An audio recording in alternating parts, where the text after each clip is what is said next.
What's up guys, Josh here from Mixing Mango, and I recently did a video about tanking and it was requested to do a little guide on it, so I thought I would give some tips.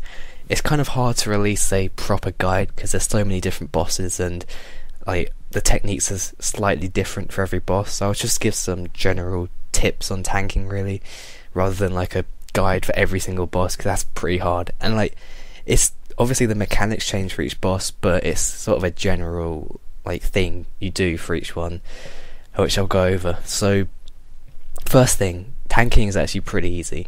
Like, there's not much to it. It's fairly easy to do. Don't need high level gear, don't need amazing weapons, so that's all good. And you don't really need brilliant stats either, so that's pretty helpful. Basically what you want to do is the main thing is just keep the monster on you, keep your health up, and keep your prayer on. That is pretty much the basics. That's all you need to do. And really, tanking's not hard. You just do it so you can get used to the monster you're fighting, and so you learn all its attacks really quickly. You learn its phases if it has some. You learn like how much damage its attacks will do really quickly, and a lot quicker than if you were just doing attacking, because that's pretty easy as well. So in terms of abilities, there's a couple that you really have to use for any boss. So you want to put provoke on your bar. That's essential. You got to keep the monster on you, so if it turns, just provoke it back, and that's all good. You want to put freedom and anticipation.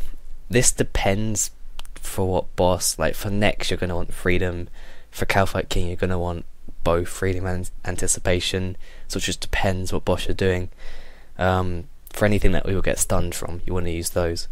So you also want resonance to deflect, or rather heal from any damage. That helps quite a bit from high hitting bosses, and it can save you quite a bit of food as well. You want barricade. That's an ultimate, and it means you don't take any damage for 10 seconds, so that can be really helpful.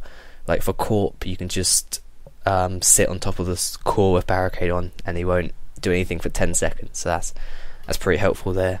Also reflect. This isn't amazing, but it does help. It reflects 50% of the damage back to the monster, so you can do a bit of damage there and also take a bit less, so that does help quite a bit.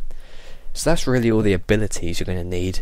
In terms of gear, there's no set requirement. It depends on the boss, but I would say for most stuff, like God War's gear is normally fine. Gano, maybe a bit of a step up in some cases, but that's it really. Like I say, I think for Corp you're going to want Gano, but for a lot of other bosses, if you're tanking, you can just stick with God War's gear. And then obviously anything higher, like if you got some Torva or Tetsu in the bank, then that would obviously help quite a bit more, but it doesn't really matter.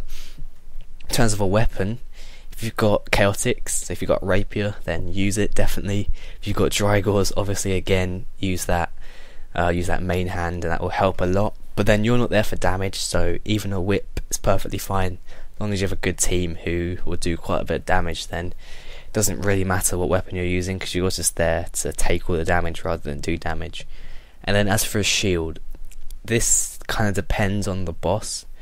Probably your best bet is like a damage soaking shield out of this one of the spirit shields. You could go, if you've got a chaotic shield, then use that. It'll probably be more helpful. I'm not sure how good the God War shields are, so like a ward or a Bandos War shield, they're probably not the best to use for tanking. But then again, like, depends on your team size. If you've got a very good team, then you could probably get away with very quick kill speed, so then you wouldn't be tanking for that long, so you probably could use that shield. But I would say stick with either an Arcane, Elysian, or a Divine. If like, Arcane's obviously the cheapest, so I'd probably go with that. It doesn't really matter if you're meleeing, just use an Arcane, because you get that damage soaking. You'll have less accuracy, but then you've got quite a lot of hit points and a lot of defense from the shield, so that helps quite a lot for tanking.